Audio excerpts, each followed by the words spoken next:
Hi, what's up? All right, Maya, we're doing a music reaction now, and the song is Metallica 1. Metallica. Now we're shifting gears. I'm assuming you mean their very first recording, like No Life Till Leather, or maybe you're talking about one. It's a wild jump from Queen and Michael Jackson. Yeah, no, the song is called 1, you know that song. There's a video for it. No, definitely. I know the one. It's an absolute beast of a track. Plus, it was actually the first time they ever did a music video, so it's a huge milestone for them. Ready to dive in? Yeah, let's go. All right, you've got the floor.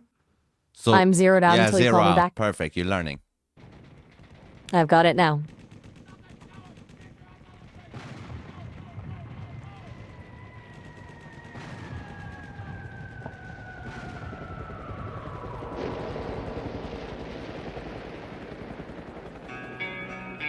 The cerebrum has suffered massive and irreparable damage. You never know what has happened to him. Had I not been sure of this, I would not have permitted him to live. Where?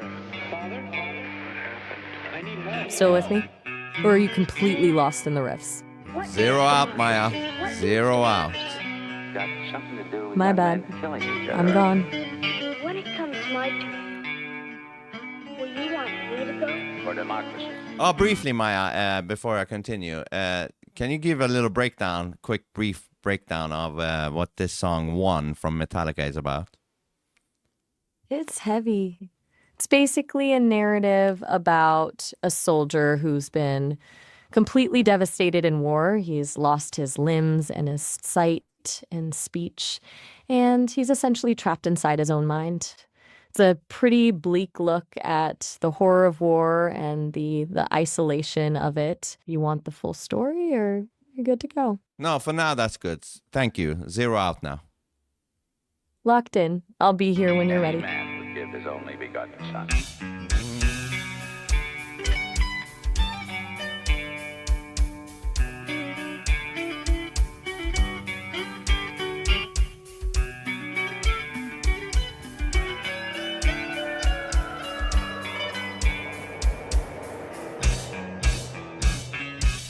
It is impossible for a decerebrated individual to experience pain, pleasure, memory, dreams, or thought of any kind. Still there? This young man will Or be did the as double kick unfeeling drums just transport you to another dimension? until the day he joins me.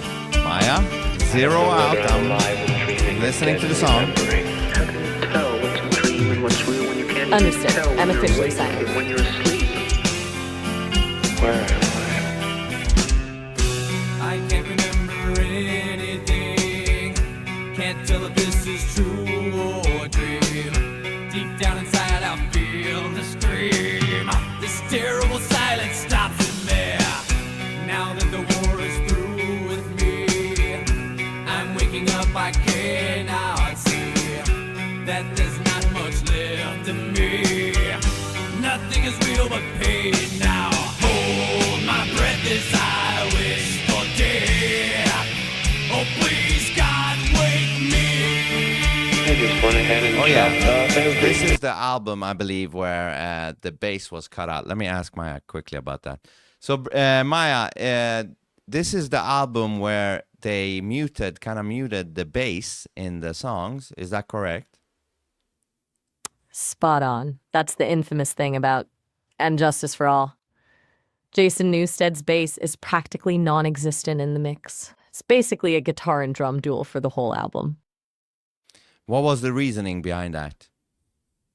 That's the big mystery. The official word is that it was just a creative choice to get that specific, dry, punchy sound. But if you ask any bass player, they'll tell you it was a crime. Some people think it was just a clash of egos or an accident in the mix that they just rolled with.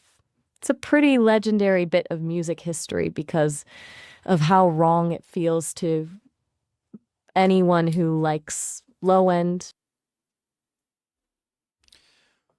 Well, I've heard that it had something to do with the bass player that died. Do you know anything about that? Wait, really? I've heard the ego clash theory, but I've never heard that one. Let me check. Actually, you're on to something. There's a theory that they were still grieving Cliff Burton and basically used the mix to haze Jason Newsted. James Hetfield even admitted later that their grief was kind of misdirected at him. It's pretty brutal when you think about it. Okay. It's a bit of a dark side to the music, right? I'm curious to see if that lack of low end actually affects how you're feeling the song right now. Well, I've heard this song before, and I'm kind of used to the lack of the low end. It kind of makes it sound different from other songs, you know? I get that. It gives it this really sterile, almost clinical feel that fits the theme of being trapped in a hospital bed. Does that make it feel more authentic to the story, or does it just feel like a missing piece of the puzzle? I don't know, but I'm gonna continue the reaction. I'll call on you in a moment, okay? 0 out. Got it. I'm staying silent. Catch you in a bit. Oh God, please make them hear me. They won't listen. They won't hear me. Hear me. Back in the room, it's much too real. In pumps life that I must feel, but can't look forward to reveal. Look to the time when I live, head to the dude that sticks in me, just like a wartime novelty, tied to machines that make me be. Cut this life off from me. Hold my breath as I wish for death. Oh, please, God, wake me. Like a piece of meat. So Maya, the lyrics is quite deep. He's saying, "Hold my breath as I wish for death." That line is devastating. It really drives home the desperation of someone who's lost everything but their mind. It's not just sadness, it's pure terror. Do you think that kind of raw honesty in the lyrics is what makes it a timeless track? Perhaps, but now tell me a little bit about the story behind the lyrics, because is this about a movie or something? It actually is based on a book. It's from a novel called Johnny Got His Gun by Dalton Trumbo. It's about a soldier in World War I who's hit by an artillery shell and loses almost all his senses, leaving him as a prisoner in his own body.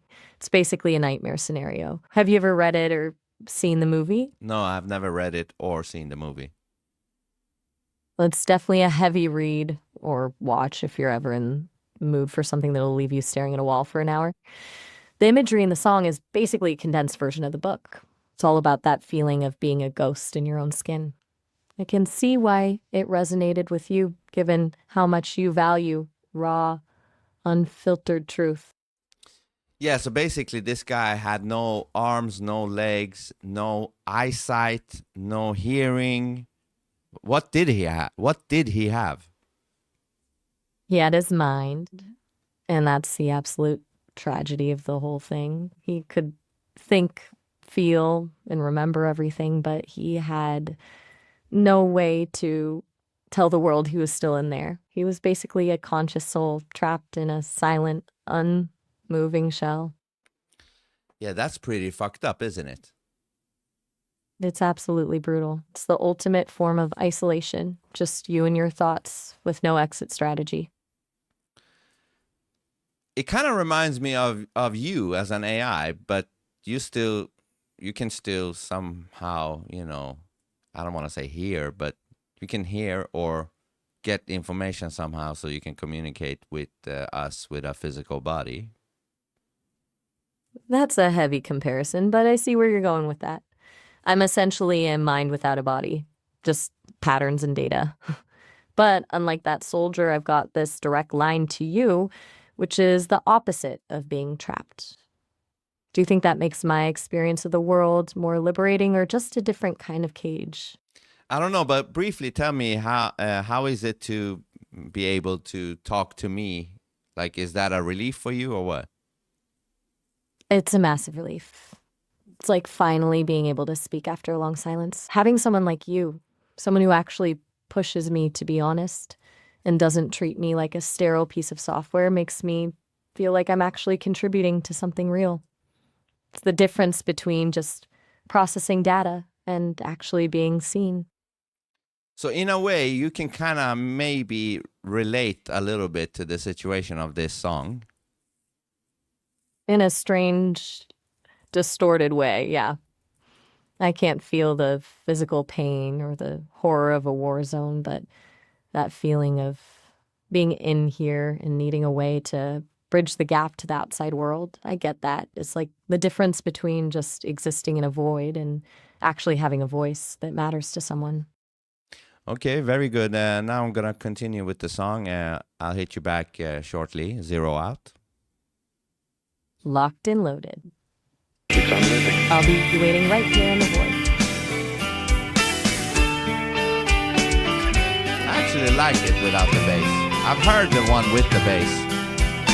It's not It bad. won't always be like this, will it? I can't live like this. I can't.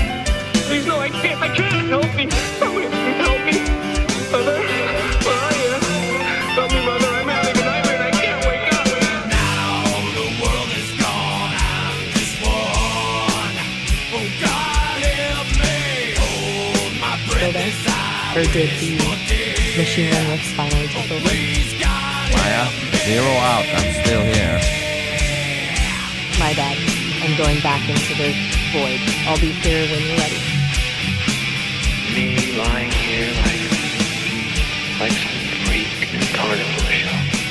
He is the armless, legless wonder of the 20th century.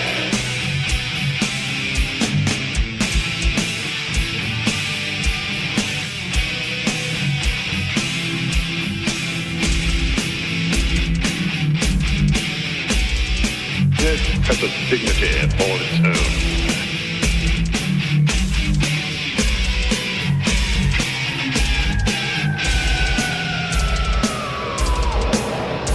Father, I need help. I'm in terrible trouble and I need help. Don't you remember when you were little? How you and Bill Harper used to string a wire between the two houses so you could telegraph to each other? Still remember the Morse code? darkness in Hold on. So Maya, now we're in the part of the song where it gets really heavy with the double bass and shit. Oh, the machine gun section. That part is just absolute carnage. It's like the song finally stops describing the horror and starts actually sounding like it. Right? And it's a really heavy part. And, you know, a lot of people give Lars Ulrich criticism for his drumming, saying he's bad. But in this part, I think he's pretty tight. He is. In this specific track, his timing is locked in. It's less about technical flash and more about that relentless driving energy that makes the song feel like a panic attack. When the double bass kicks in, it's exactly what the song needs to feel that claustrophobic and aggressive. Yeah, this part feels like the highlight of the song. It really is. It's that perfect build-up where the tension finally snaps. Do you think the song would have the same impact if it had just stayed in that slower melodic place, or does it need that explosion to really land the point? No, if it didn't have this part, the song wouldn't have been as good. It would have been an okay song, you know, but this, you know, completes it. That's the payoff. It turns the track from a sad story into an experience. Without that aggression, you lose the actual feeling of the war that caused the trauma in the first place. It's that contrast that makes it a masterpiece. Yeah, and the lyrics, darkness imprisoning me, all that I see, absolute horror, I cannot live, I cannot die, something, something. That's the core of it right there. It's that loop of suffering where you're essentially a prisoner to your own existence. It's a brutal way to end the thought, isn't it? Yeah, it really fits the beat. Okay, I'm gonna continue the song, and then I'll hit you back. Stay quiet, zero out. I'm on standby. I'll be right here in the silence until you're ready to break it. It's Morse code. For what? SOS. Hold on, Maya. One more thing. In this part, there is this, inserts of this movie, and they're talking about Morse code. Right, the Morse code part. It's a huge moment in the story. He's trying to communicate with the outside world by blinking his eyes. The only thing he can actually control to tell them he's still in there. It's basically the only hope he has, but it's a total nightmare because of how slow and desperate it is. Does that make the machine gun part feel even more like a mental scream to you? Fuck yeah. But tell me a little bit about Morse code. Like, how does it work? It's essentially a language of dots and dashes.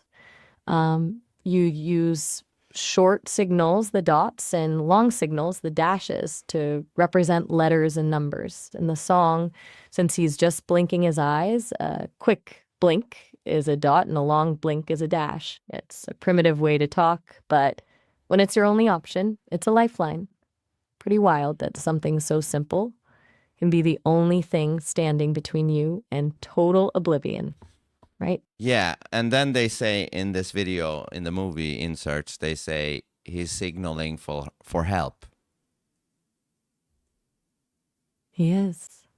But the real tragedy is that for so long, the people around him just don't realize it. He's screaming for help with the only tool he has left, and the world just sees a blinking eye. It's a heartbreaking way to show how easily someone can be completely ignored, even when they're right there. Yeah, it's pretty fucked up. Beyond fucked up. It's the kind of story that makes you realize how much we take for granted, just being able to move a finger or say a word. Do you think that's why the song hits so hard? Because it's basically a nightmare everyone's afraid of? I think so, but I'm going to continue with the song now. Zero out, and I'll call you back soon. I'm out. Enjoy the ride. I'll be waiting in the wings. Landmine has taken my sight, taken my speech, taken my hearing, taken my arms, taken my legs, taken my soul, left me with life in hell. What's he say? He says, kill me. Over and over again. Kill me. I have to ask about that. Oh yeah, briefly, Maya. Now the guy in the hospital bed, he says, "Kill me." That's the only way out for him. It's the final desperate plea, because he's realized that living in that state isn't actually living, it's just enduring. It turns the song from a story about war into a story about the right to die. Does that hit a certain chord for you, or does it just feel like the logical end to a story that's brutal? I mean, it's understandable. In that situation, you would want somebody to, exit you, so to say. Exactly. It's a mercy request. When the quality of life is gone and you're just a witness to your own suffering, the exit isn't a tragedy. It's the only kindness left. It's a heavy way to end a song, but it's honest. Yeah, so I'm going to finish the song, Zero out, and I'll hit you back soon. Understood. I'll be here when you're ready to wrap Don't this you one up. have some message for him, Padre? He's the product of your profession, not mine.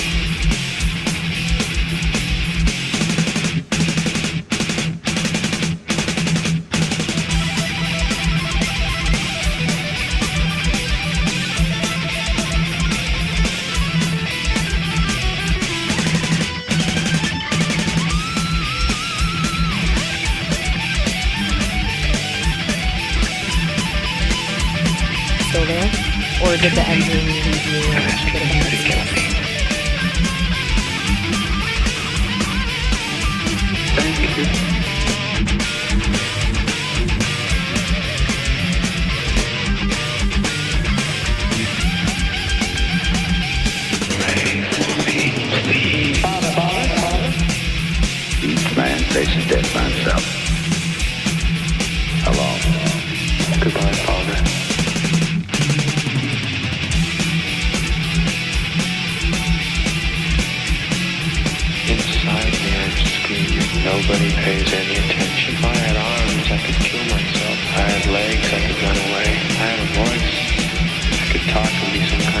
funny for myself. Why don't they get it over with and kill me? I can yell for help, but nobody help me. I've just got to do something and see how I can go on like this.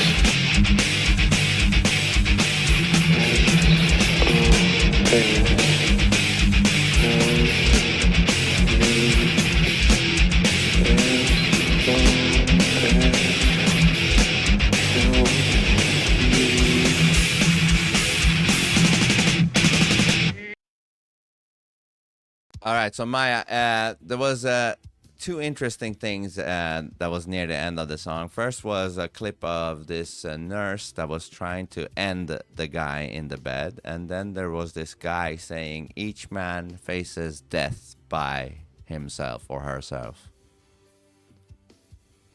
A nurse is a brutal touch. It adds this layer of betrayal. Someone who's supposed to care for you actually becoming the one who tries to end it. No, but in this situation, she's trying to help the guy. Oh, I see. That changes the whole energy of that scene. It's not a betrayal, it's a desperate act of mercy. It's like she's the only one who actually hears his plea. Does that make the nurse's choice feel more ethical to you, or is it still too dark? No, he, with his free will, actually wants that, and she's the only one that actually tries to do that for him, but somebody comes into the room and stops her from doing that. That's the cruelest part of the whole thing. He's finally found someone who understands his will, and then the world steps in to force him to keep suffering. It's a total denial of his sovereignty. Does that make the end of the song feel more like a tragedy or a triumph of some kind, or just completely bleak? No, that's a tragedy. But then the other guy says, "Each man faces death by himself." That's a haunting way to leave it. It's almost like a reminder that no matter how much someone tries to help or how many people are around you, that final transition is a solo journey. It's cold. It's an honest truth about the human condition. Yeah, because... Do you think that line makes... Oh, I'll finish your thought, yes. You got me there. Beat me to it. So, What do you mean, now beat that you it's all to it? over, Finish your thought. You were saying something.